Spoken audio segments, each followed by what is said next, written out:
Hello students, today I bring for you a new chapter and that is neural control and coordination.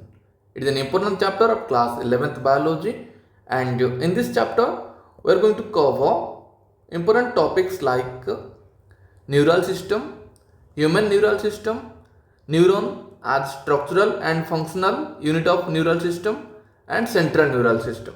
Okay, so we will cover NCRT as well as this PDF. So let's start. First of all, nervous or neural system. It is a system that controls and coordinates the body activities, conduct and integrates the information and responds to stimuli.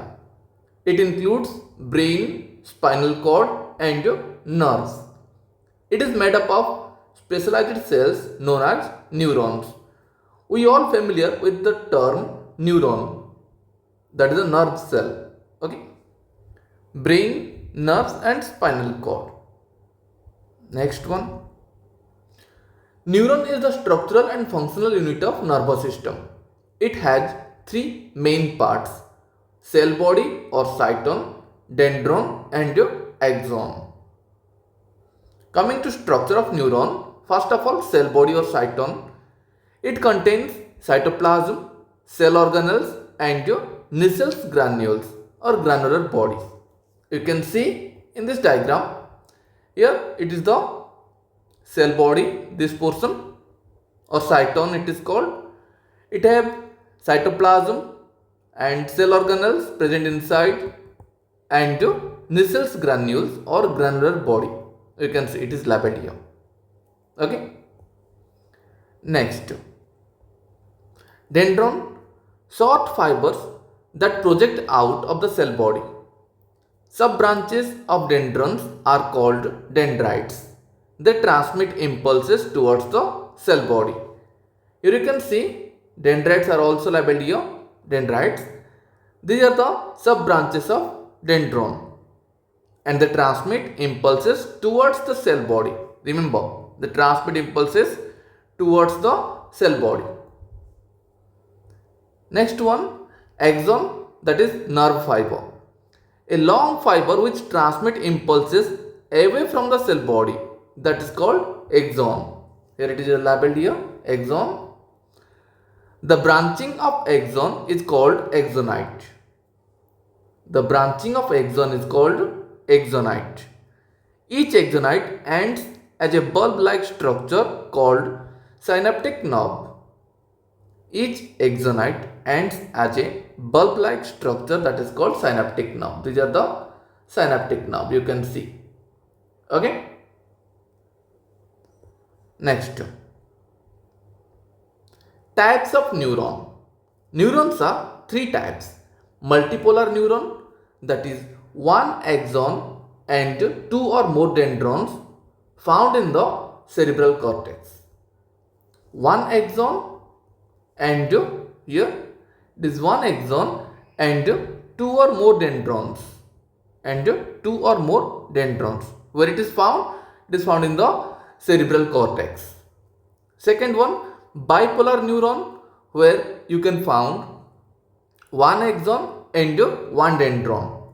Here you can see one axon and one dendron found in the retina of the eye. Next, unipolar neuron, where you can found one axon only found in the embryonic stage.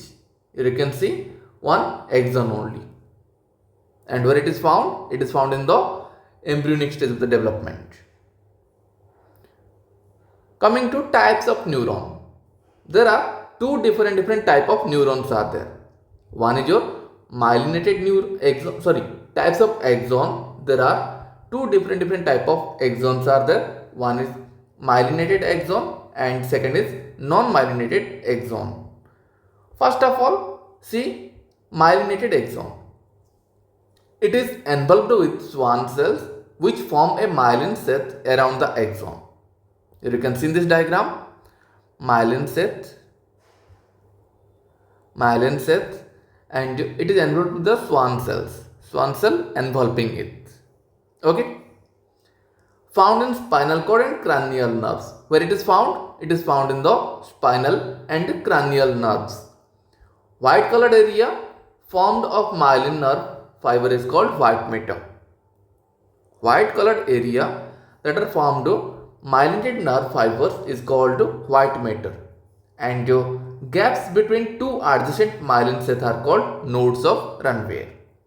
Here you can see gap between two myelinated nerve are called nodes of Ranvier. Okay, myelin sheath you can see, this is the myelin sheath, like this the lining. Okay, it is the myelin sheath. And remember, it is enveloped with or covered with Schwann cell. It is covered with Schwann cells. Next, coming to non-myelinated axon. Schwann cells present but no myelin sheath. Here you can see Schwann cells present here but no myelin sheath. Okay, no myelin sheath. The grey colored area without myelin sheath is called grey matter. The grey colored area without myelin sheath is called grey matter. Here you can easily distinguish between them. Grey matter of your brain and white matter. Found in autonomous and somatic neural systems.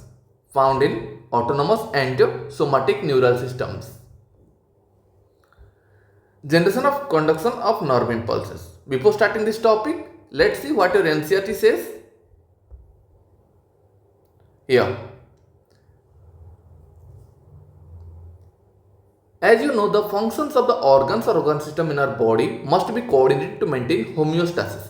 Homeostasis means, here it is given, homeostasis.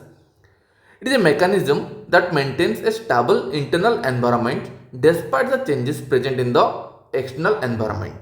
That is called homeostasis. And coordination is the process through which two or more organs interact and complement the functions of one another. Here some examples are given. And in our body, the neural system and the endocrine system jointly coordinate and integrate all the activities of the organs so that they function in a synchronized fashion. And the neural system provides an organized network of point-to-point connection for a quick coordination. Here some examples are given. Coming to neural system.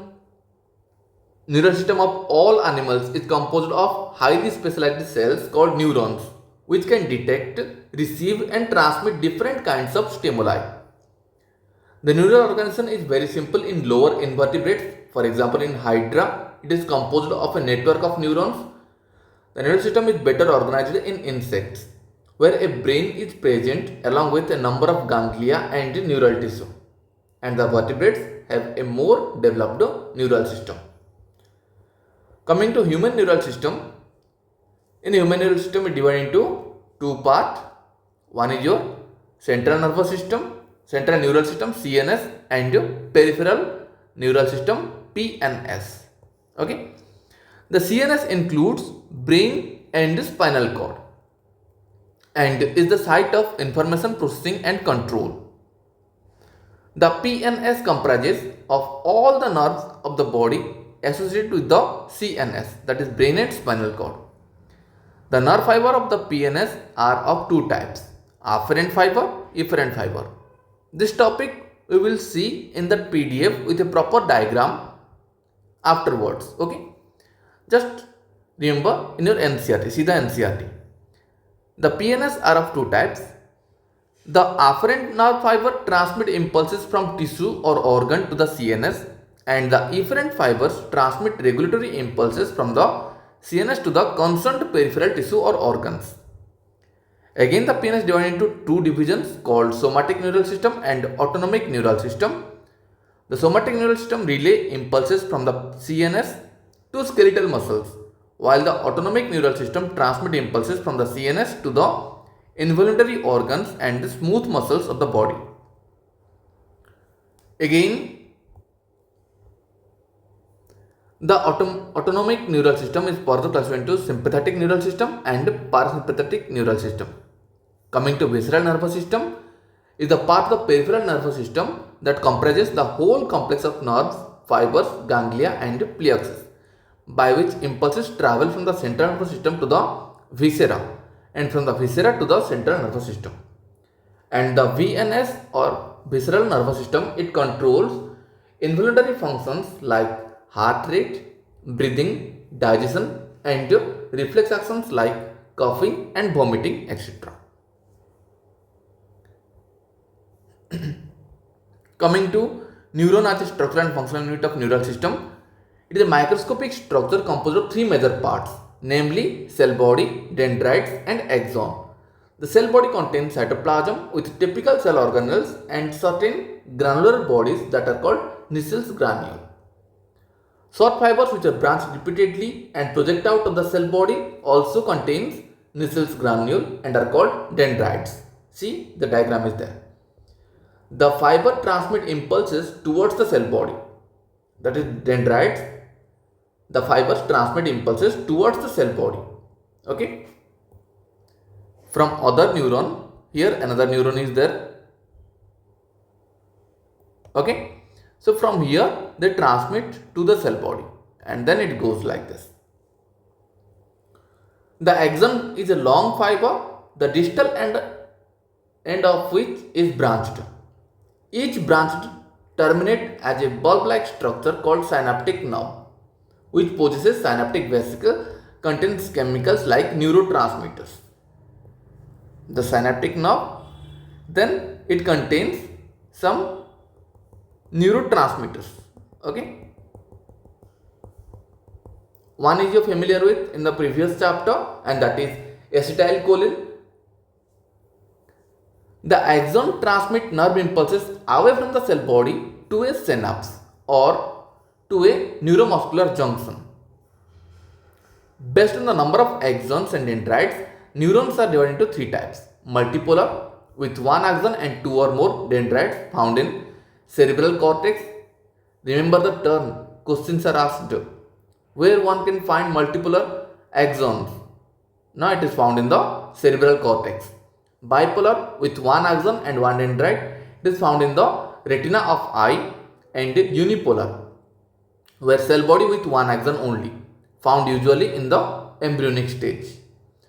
And there are two types of axons we see in that PDF, namely myelinated and non-myelinated. The myelinated nerve fiber are involved with the Schwann cells. Here it is labeled here, Schwann cells, which form a myelin sheath around the axon. Myelin sheath around the axon. The gap between two adjacent myelin sheaths are called nodes of Ranvier. The gap. Okay, here you can find the gap. It is called nodes of Ranvier. Myelinated nerve fiber are found in spinal and cranial nerves. And unmyelinated nerve fiber is enclosed by a Schwann cell that does not form a myelin sheath around the axon, is commonly found in the autonomous and somatic neural systems. Next topic, generation and conduction of nerve impulse. See the PDF here. There are three steps of impulse transmission. How the impulses or messages transmit from one neuron to another. See, first step is the maintenance of resting membrane potential. Second is your axon potential, and third is your propagation of axon potential. First of all, maintenance of resting membrane potential. Here you can see neural membrane contains various selectively permeable ion channels. Remember, neural membrane contains various selectively permeable ion channels. In a resting neuron, where neuron not conducting impulses, the axonal membrane is more permeable to potassium ion and nearly impermeable to sodium ion, and the membrane is impermeable to negatively charged proteins in exoplasm. Important point, very important point. Here you can see when a neuron is resting, that is, it is not conducting any impulses, the axonal membrane is more permeable to potassium ion and nearly impermeable to sodium ion, and the membrane is impermeable to negatively charged proteins in exoplasm. Then what happened? Therefore, the concentration of potassium and negatively charged protein in exoplasm is high. Here you can see the concentration of potassium and negatively charged proteins in exoplasm inside the axon is high. Okay, here you can see plus mark are given for potassium ions and negative charged proteins are inside are high, and the concentration of sodium is low because sodium is impermeable in a resting neuron. The fluid outside the axon contains low concentration of potassium and high concentration of sodium. Obviously, outside there is very low concentration of potassium ions, okay, and high concentration of sodium ions. This forms an ionic or concentration gradient across the resting membrane. So there is a major difference in a resting membrane or resting neuron. Then the ionic gradients are maintained by the active transport of ions by the sodium potassium pump. It transports 3 Na outwards and 2 potassium into the cell. It transports 3 sodium outwards and 2 potassium into the cell. As a result, the outer surface becomes positively charged and inner surface becomes negatively charged, that is polarized. So what happened? To maintain the ionic gradient, what it do? Now, active transport of ions by the sodium potassium pump. It transport 3 sodium outwards for 2 potassium into the cell. As a result, outer surface becomes positively charged and inner surface becomes negatively charged, that is called polarized. The electrical potential difference across the resting plasma membrane is called the resting potential. Next one. Second is action potential. When a stimulus is applied, any type of stimuli is applied, the membrane at site A becomes permeable to Na. When a stimulus is applied, the membrane at site A becomes permeable to Na, sodium. This causes rapid influx of sodium and reversal of the polarity at that site, outer negative and inner positive. See here. Anytime when a stimulus is applied to a resting neuron, the membrane of its site A, here is the site A, the membrane of site A becomes permeable to Na. Here the Na is coming inside, sodium is coming inside. This causes rapid influx of Na and reversal of the polarity at that site, outer negative and inner positive. Outer negative, see this, outer negative and inner positive, okay, like this. It is called depolarization. Here you can see this portion is zoomed in like this, and suppose this point of neuron is getting a stimuli from outer environment. Then what happened? Here you can see the sodium is coming inside and positively charged particles from inside and negatively charged goes outside. It is called depolarization. The electrical potential difference during depolarization across plasma membrane is called action potential. That is a nerve impulse. Then coming to propagation of action potential. How it travel from one point to another point? At site A, site B, outer surface is positive and inner surface is negative. As you can see, at site B, outer surface is positive like this and inner surface is negative like this. As a result, a current flow on the inner surface from site A to site B. As a result, a current flow from the on the inner surface from site A. It is site A, as I told you, it is site B, and from inner surface from site A to site B. On the outer surface, current flows from site B to site A. Current flows from site B to site A, but here you can see from inner side the current flows from site A to site B. On the outer surface, current flows from site B to site A to complete the circuit. Hence, the polarity is reversed and action potential is generated at site B. That is, action potential at site A arrives at site B.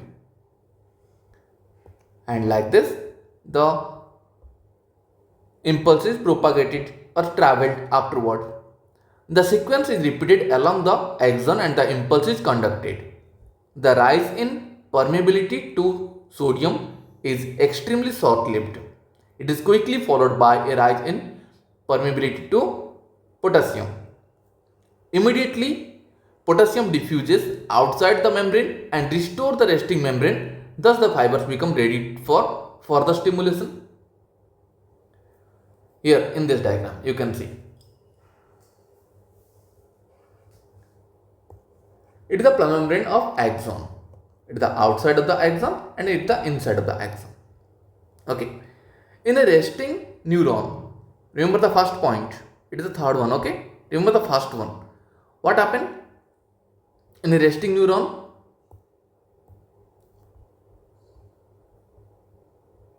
see this? In a resting neuron, what happened? The axonal membrane is more permeable to potassium. The axonal membrane is more permeable to potassium ion and nearly impermeable to sodium ion. And for that, you can see concentration of potassium and negatively charged protein inside the axon or in the exoplasm is high and concentration of sodium is low. So what happened? See this one. So what happened?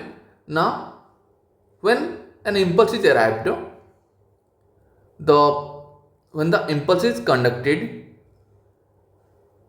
the positively charged particles coming inside, negatively charged particles goes outside, that is sodium coming inside where potassium goes outside. Then again, to maintain the cycle, what happened? It then conducted afterwards like this. And the sequence is repeated along the axon and the impulse is conducted, and the rise of the permeability of sodium is extremely short-lived. For a small time, sodium is active inside the axon. Sodium is active inside the axon for a very short time. It is quickly followed by the rise of impermeability to potassium. Immediately, potassium diffuses outside of the membrane and restores the resting membrane. Immediately again, potassium diffuses outside like this and restore the resting membrane and make the neuron resting phase. Make the neuron to go at a rest. Thus the fibers again ready. Thus the neuron and the neural fiber is again ready for further stimulation. Now coming to synaptic transmission of the impulses. Synapse is a functional junction between two neurons. Synapse is a functional junction between the two neurons. It is two types, electrical synapse and chemical synapse. See the diagram. Here it is the dendrite portion of a neuron and here it is a synaptic nerve of a axon, and here synaptic cleft is present, synapse it is called. So synapse is the functional junction between the two neurons.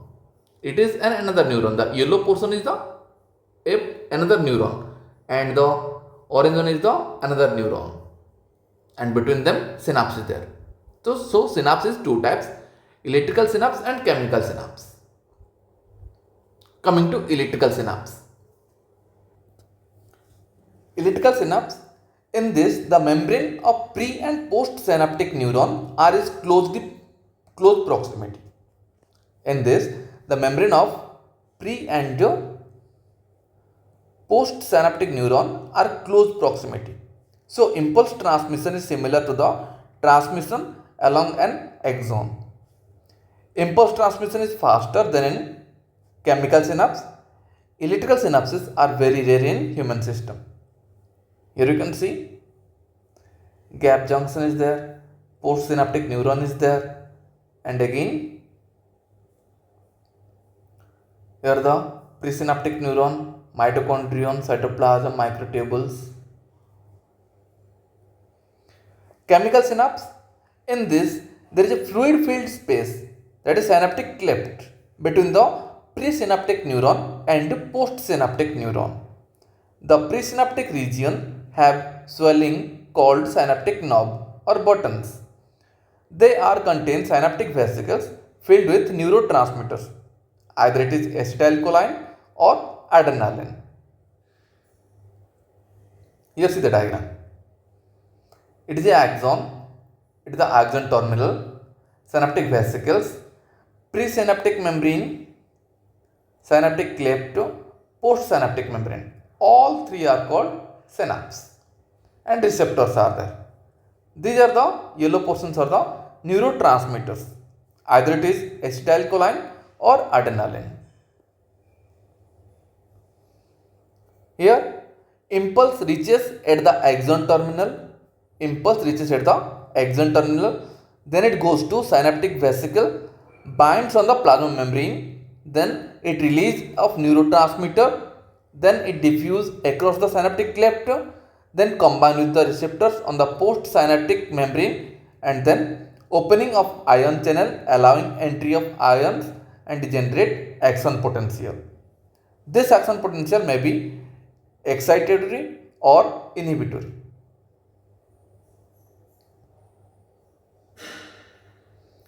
Next is human neural system. Let's see the NCERT what it says. Here, a question is asked, why the membrane of neurons is polarized? Here is the answer. The membrane of neuron is polarized due to the following reasons. First of all, different type of electrically charged molecules are stored on different sides of the membrane. We see in the diagram, neurons pump sodium ion out and bring potassium ion in, creating an electrical difference across the cell membrane. Third point, the difference in charge makes the neuron polarized. Fourth, the nerve impulse is initiated when the membrane potential reaches to a certain threshold. And fifth one, unique scaffolding and proteins in dendrites and axons contribute to the electrochemical basis for receiving and sending signals. And for that, the membrane of the neurons is polarized.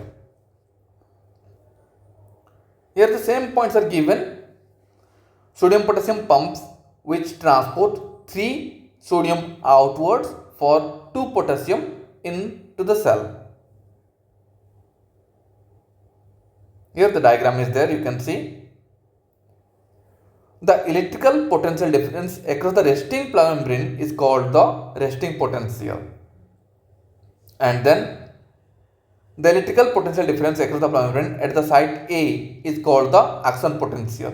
At the site A is called action potential. It is the A site. A is written here. It is the B site. Okay. Then impulse, nerve impulse. The rise in the stimulus induced to permeability to sodium is extremely short-lived. We all discuss in the diagrams. Next, how the impulse transmitted. Here you can see a nerve impulse is transmitted from one neuron to another through a junction called synapses.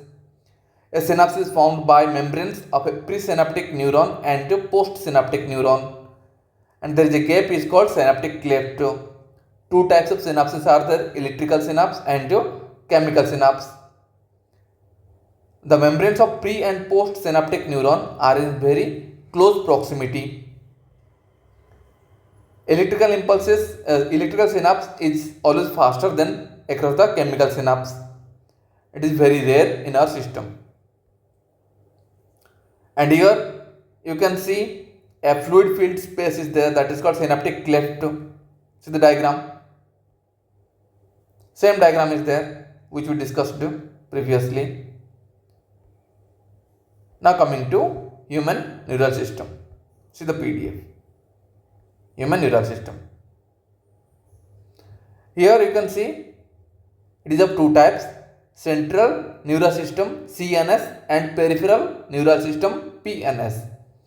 CNS includes brain and spinal cord, and PNS includes somatic neural system and autonomic neural system.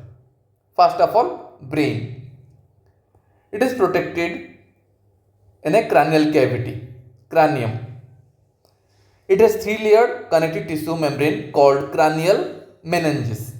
It is of three layer. You can see there are three layers are there of the cranial cavity, and three layers of meninges are outer dura mater, middle arachnoid mater, and inner pia mater.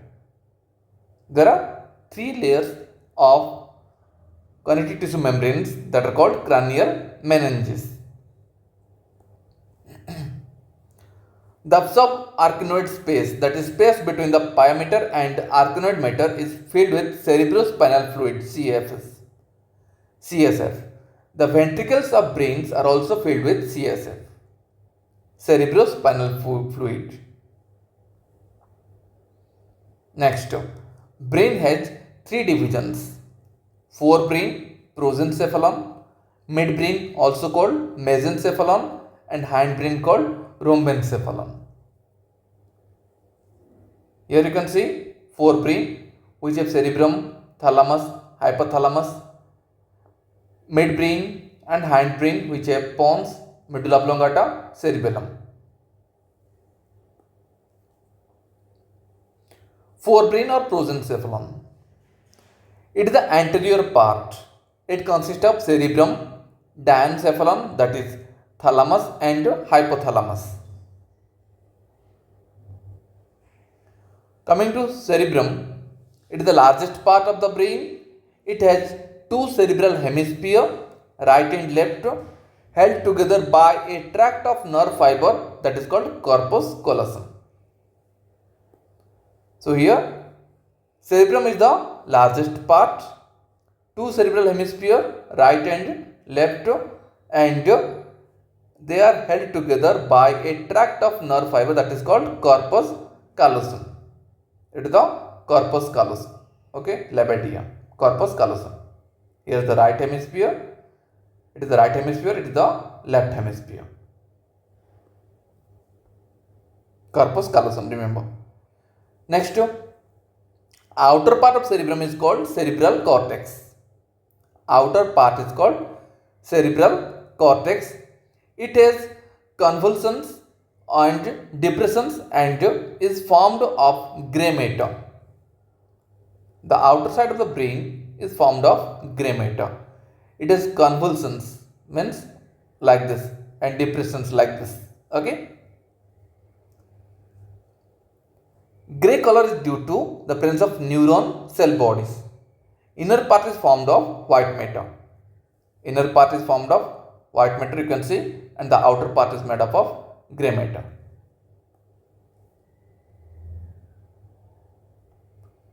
Next, cerebral cortex consists of motor area, sensory area, and association area.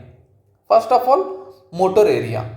It controls voluntary movement of muscles. Voluntary movement of muscles, motor area. Here you can see it is colored motor area, this color sensory area, and association area. Here it controls voluntary movement of muscles. Sensory or somasthetic area, it controls the functioning of sense organs, and association area, it is neither clearly sensory nor motor in function. It is responsible for intersensory association, memory, and communication.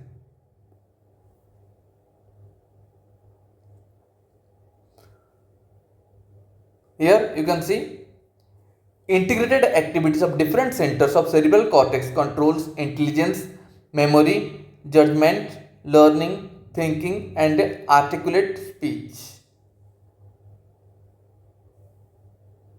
Now coming to diencephalon, which have thalamus. You can see it is labeled right and left thalamus, hypothalamus and cerebellum. It is the structure around which the cerebrum wraps. It is coordinating center, relay station for sensory and motor impulses.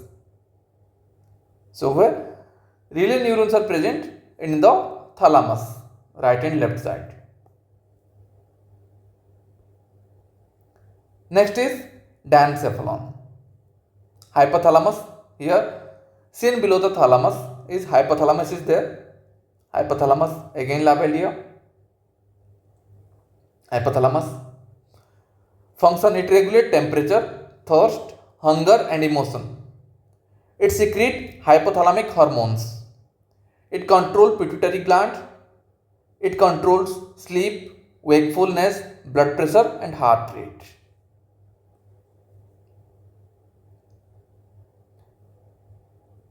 The inner part of cerebral hemisphere and a group of associated deep structure called amygdala, hippocampus, hypothalamus etc. together constitute limbic system or limbic lobe. Here you can see inner part of cerebral hemisphere and a group of associated deep structure like amygdala, hippocampus and hypothalamus. All three constitute the limbic system or limbic lobe. It regulates sexual behavior, motivation, emotions, that is excitement, pleasure, rage and fear etc. Second, midbrain mesencephalon. It is located between thalamus or hypothalamus and pons. Midbrain. See the diagram? Here it is present, midbrain or mesencephalon. A canal, cerebral aqueduct, passes through the midbrain. Cerebral aqueduct, it passes through the midbrain. Midbrain consists of 4 round lobes called corpora quadrigemina. 4 round lobes, that is called corpora quadrigemina, like this. Okay.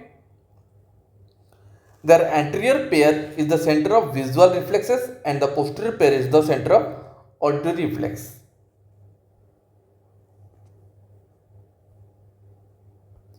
Next, coming to hindbrain rhombencephalon. It consists of cerebellum, pons, medulla oblongata. Midbrain and hindbrain forms the brain stem. Remember, midbrain and hindbrain forms the brain stem and hindbrain consists of cerebellum, pons and medulla oblongata. Pons veroli, medulla oblongata, cerebellum. Cerebellum known as little cerebrum. It has very convoluted surface to accommodate more neurons. It coordinates muscular activities and body equilibrium.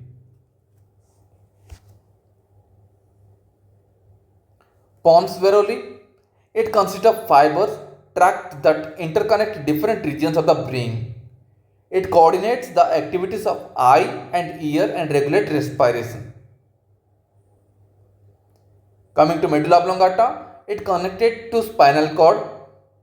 It controls respiration, cardiovascular reflexes, gastric secretion and peristalsis. That is the movement of food in the food pipe. It also controls salivation, vomiting, sneezing and coughing. Medulla oblongata. Remember. Now the spinal cord. Here you can see it is enclosed within the spinal canal of vertebral column. It is protected by meninges. It is a central canal containing CSF, cerebrospinal fluid, outer white matter and inner grey matter. Here you can see it is enclosed by spinal canal, a vertebral column, also protected by meninges, central canal containing CSF, and outer white matter, inner gray matter.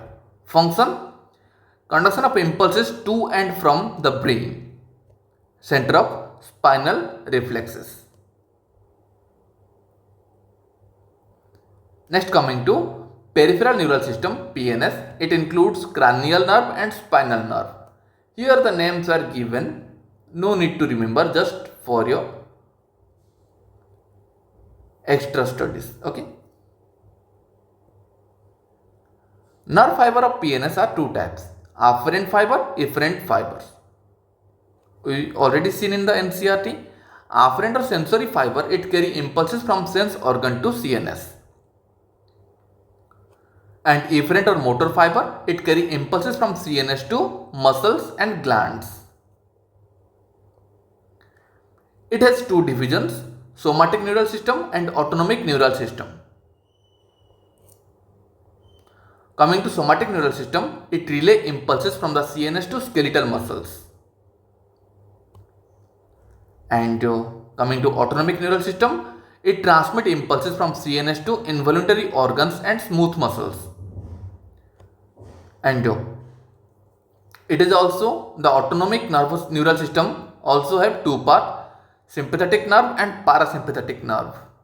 Here in the diagram you can see parasympathetic nerve, it is rest and digest, where the constriction of pupil stimulate saliva, slow heartbeat, constrict airway, stimulate activity of the stomach, inhibit release of glucose, stimulate gallbladder, stimulate activities of intestines, and also contract bladder, promote erection of genitals.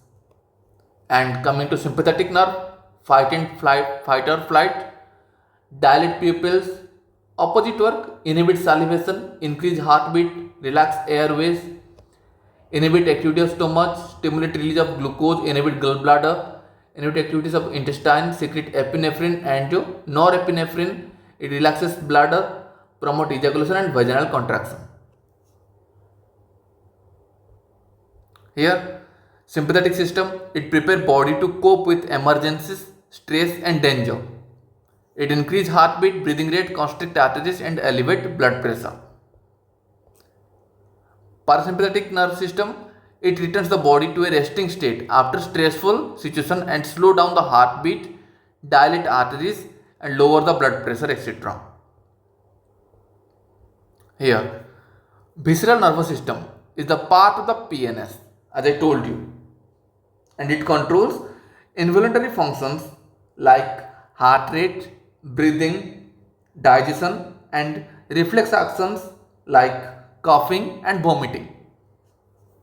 It includes nerve, fibers, ganglia and plexus, by which impulses travel from CNS to the viscera and from viscera to CNS. Here, ganglia means a ganglion is a nerve cell cluster or a group of nerve cell bodies located in the ANS. And nerve plexus, a plex branching network of intersecting nerves. Here it is given about extra data rami. Rami means a branch or such a branch of blood vessel or nerve. It is ventral rami is present here. Okay, ventral rami. Let's see the NCERT. What it said here. The brain is the central information processing organ of our body and acts as command and control system. It controls the voluntary movement, balancing of the body, functioning of vital involuntary organs, example lungs, heart and kidneys, thermoregulation, hunger and thirst, circadian rhythms of our body 24 hours, and activities of several endocrine glands and human behavior. It is also the site for processing of vision, hearing, speech, memory, intelligence, emotions and thoughts. It is well protected by the skull, and inside the skull, the brain is covered by cranial meninges, consist of an outer layer called dura mater, a very thin middle layer called arachnoid, and an inner layer which is in contact with the brain tissue is called pia mater. The brain can be divided into three major parts: forebrain, midbrain and hindbrain. Here, forebrain, it consists of cerebrum, thalamus and hypothalamus. Cerebrum forms the major part of the human brain. A deep cleft divides the cerebrum longitudinally into two halves, which is termed as left and right cerebral hemisphere, and the hemisphere is connected to a tract or nerve fiber that is called corpus callosum. Corpus callosum. The layer of cell which is covered by cerebral hemisphere is called cerebral cortex and is thrown into prominent fold. The cerebral cortex is referred to as grey matter due to greyish appearance, and the neuron cells of the body concentrate here, giving the color. The cerebral cortex contains motor area, sensory area and large regions that are neither clearly sensory nor motor in function. They are called association area. Coming to fibers, they are covered with myelin sheath which constitutes the inner part of the cerebral hemisphere. They give an opaque white appearance and that is called white matter. Cerebrum wrap around the structure called thalamus, which is a major coordinating center for sensory and motor signaling. Another very important part of the brain is called hypothalamus. It lies at the base of the thalamus. The hypothalamus contains a number of centers which control the body temperature, urge for eating and drinking. It also contains several group of neurosecretory cells which secrete hormones called hypothalamic hormones, which we are going to cover in the next chapter. The inner part of the cerebral hemisphere and group of associated deep structure like amygdala, hippocampus, etc. They form a complex structure that is called limbic lobe or limbic system. We have seen in diagram in that PDF. Along with the hypothalamus, it is involved in the regulation of sexual behavior, expression of emotional reactions, example excitement, pleasure, rage and fear or motivations, etc. Coming to midbrain, it is located between the thalamus or hypothalamus of the forebrain and pons of the hindbrain. A canal called the cerebral aqueduct passes through the midbrain. The dorsal portion of the midbrain consists of mainly of four round swelling or lobes called corpora quadrigemina. We have seen in diagram in that PDF. Coming to hindbrain, it comprises pons, cerebellum and medulla, also called the medulla oblongata. Pons consist of fibrous tract that interconnect different regions of the brain. Cerebellum has very convoluted surface in order to provide the additional space for many more neurons. The medulla of the brain is connected to the spinal cord. The medulla contains center which control respiration, cardiovascular reflexes and gastric secretion. Three major regions make up the brainstem, that are midbrain, pons varolii and medulla oblongata. Brainstem forms the connections between the brain and spinal cord. And with this, the chapter is completed. So, from this PDF as well as from your NCERT, I hope you will get a better vision of this chapter, better view. And if this video helpful to you, then like this video. Do not forget to comment. And new viewers, please subscribe my channel. Thank you. Jai Jagannath.